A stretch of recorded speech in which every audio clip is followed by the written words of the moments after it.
Welcome. I'm Kinetic Symphony. I hunt down and report on weird and true mysterious stories, from glitches to the paranormal. Would you like even more content? Here's my Patreon. Now onto the stories. Case file number 1169, written by Nina Hagen, The Historic Twin Souls. 9 years ago, I had an experience that I still can't fully explain. Maybe it was my brain playing tricks on me, but it was unusual. When I was a teenager, my friend, let's call her Sarah, and I went to a local festival that our town hosts annually. This event is essentially a community gathering with street shops, live music, and the like. It's actually quite boring. However, one special feature is the opening of several historic buildings that are typically closed all year except for this day.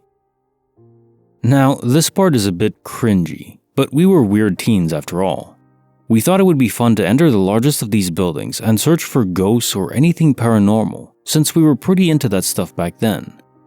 We wandered around the building, which is an old cabin from the 1860s, but the presence of other people somewhat ruined our experience. We decided to wait until everyone else had left before going up to the second floor to start recording. The upper floor of the cabin isn't very big. Once you climb the stairs, you face a small child's bedroom.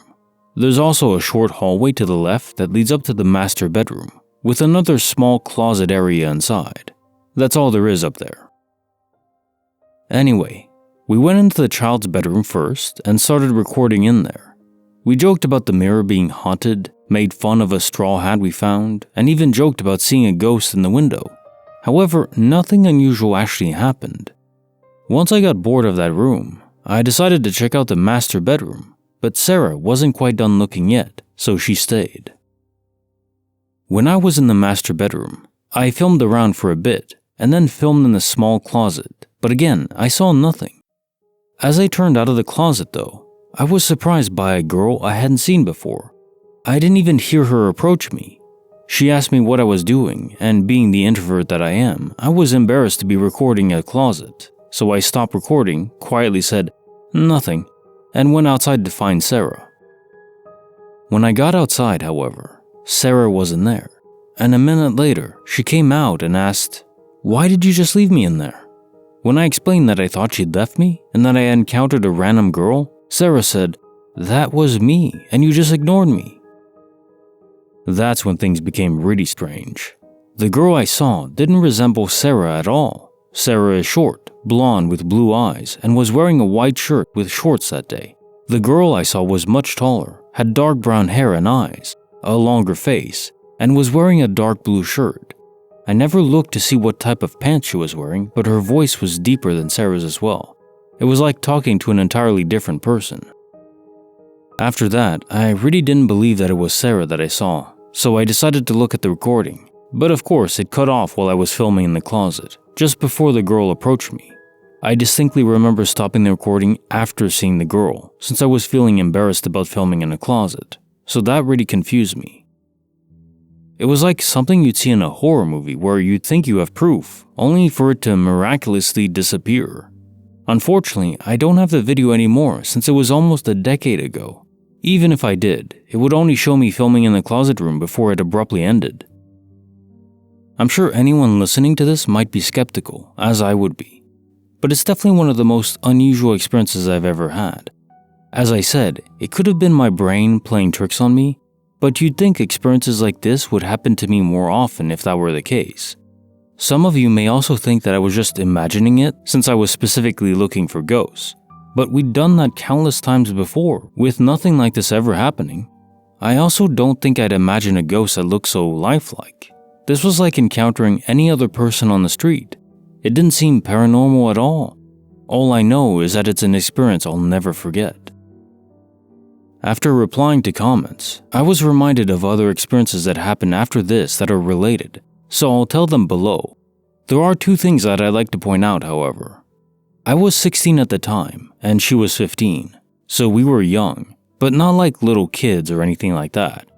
I'd also like to point out that Sarah and I were mentally in sync, if that makes sense. I mean, we thought almost exactly the same to the point where it was creepy. We even used to make fun of it. She's a very positive person, And I'm a negative person, so we'd make fun of that old opposites attract proverb. I mean, we were so in sync that we'd have at least 12 jinx moments where we could say the exact same thing at the same time every time we saw each other. And these weren't common expressions. These were just random sentences and phrases every time. We actually wondered if we knew each other in past lives, and that's why we had that connection. I'm not sure if past lives are real, but if they are, I have no doubt that we'd have met. We also had this weird ability where we seemed to be able to sense when one of us was about to call or text. We'd get this feeling, and within a minute, it would happen. It was such a strong connection that our other friends even noticed it and pointed it out to us several times, so we know it wasn't just us. That all sounds completely made up, but it's not. I've never had that connection with anybody else in my life, and I'm afraid we lost it after she moved and we lost contact, but I cherish those memories. It was such an unreal experience and one that I'd hope everybody can have at some point in their life, but I don't think many do.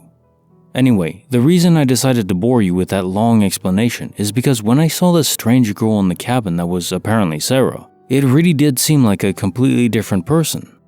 I didn't have that special connection with this girl, and it was like talking to a complete stranger. I think that's one of the reasons why I remember the experience so well.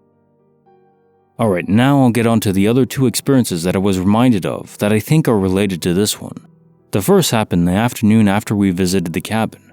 During our time in the cabin, we took this old shoe buckle that we found. We weren't the best of people. That was about 1.5 to 2 inches long. And that afternoon, we were jumping on a trampoline with it, trying not to get hit by it, because why not? I distinctly remember that it fell off 5 times. Up until the 5th time it fell off, we had no problem seeing where it landed and retrieving it within a few seconds. But on the 5th time, we couldn't find it. We both saw exactly where it fell off, and it was right between the springs, so it couldn't have gone far. We both searched for it for about an hour, both under and within a 50-foot radius of the trampoline, but we just could not find it. I even went back a little later with my metal detector, and it was nowhere to be found. To this day, we have never found it, and we both joked at the time that it probably went to another dimension. The second experience is very similar to that one. We also took this old button from the cabin at the same time we took the buckle. Again, we weren't the best people. And after we spent about an hour looking for the vanishing buckle, we decided to do the same thing with the button. And I'm not kidding when I say that it also disappeared the first time it fell off. After that, we decided to just go inside because it was creepy that 2 things from the cabin disappeared in the same way. The difference here is that we actually found the button about a week later in the clothes basket in her closet, and she swears to me that she didn't go looking for it later. There's always the possibility that she did look for it and planted it there, but it didn't seem like she was lying, and we had an excellent ability to tell when the other was lying because of that special connection that we had. I do still have the button as well. Alright, that's the end for now. Upon reading it all, it does seem like a far-fetched tale, but this really was just one long, unusual series of events. I've never had anything quite like it happen before or since. I'm sure there could be a logical explanation for everything that's happened, or maybe it was just really a series of unlikely coincidences. I'll never know for sure, so you can make of it what you will. I do know for sure that she and I had a connection unlike anything that I've ever experienced before, so I at least know that much is true. And maybe that connection is why these weird things happen to us. Case notes for file 1169. The Historic Twin Souls. Here's what I think happened for the first part. The spirit of the girl that you saw looked normal, lifelike, because she was able to pull your perception into her phase of reality temporarily. In that place, you and her were as real to each other as you are to your friend in the normal phase of reality. I don't think your whole body was moved over, just your perception. Like sometimes we can perceive into different universes, the multiverse. The perception, it's like interfacing with your soul, not your physical body. It's just speculation. But it came to me because Sarah insists that she saw you, but you couldn't see her. So the spirit effectively took her place seamlessly from your perspective. And from hers, I mean, you were just there, probably like talking maybe in her general vicinity, but saying something weird like she didn't even ask. It was the spirit talking to you from your perspective. The soul is just a conduit. So it makes sense that it'd be an easier thing to interface with for a spirit. It's just soul to soul, skipping the middleman, so to speak. And yeah, and the other two, disappearing object phenomena, maybe that was more spirit related though. Maybe they were calling back the items instead of it just being a multiversal, error, processing error. It seems to fit more, although the latter is also possible. And now time for the quote of the day. Silent gratitude isn't very much use to anyone. Gertrude Stein. If you owe thanks to someone, legitimately owe them thanks for something that they did to you, don't be shy to say it. And it's good to show acts of appreciation. So physical acts of appreciation are welcome.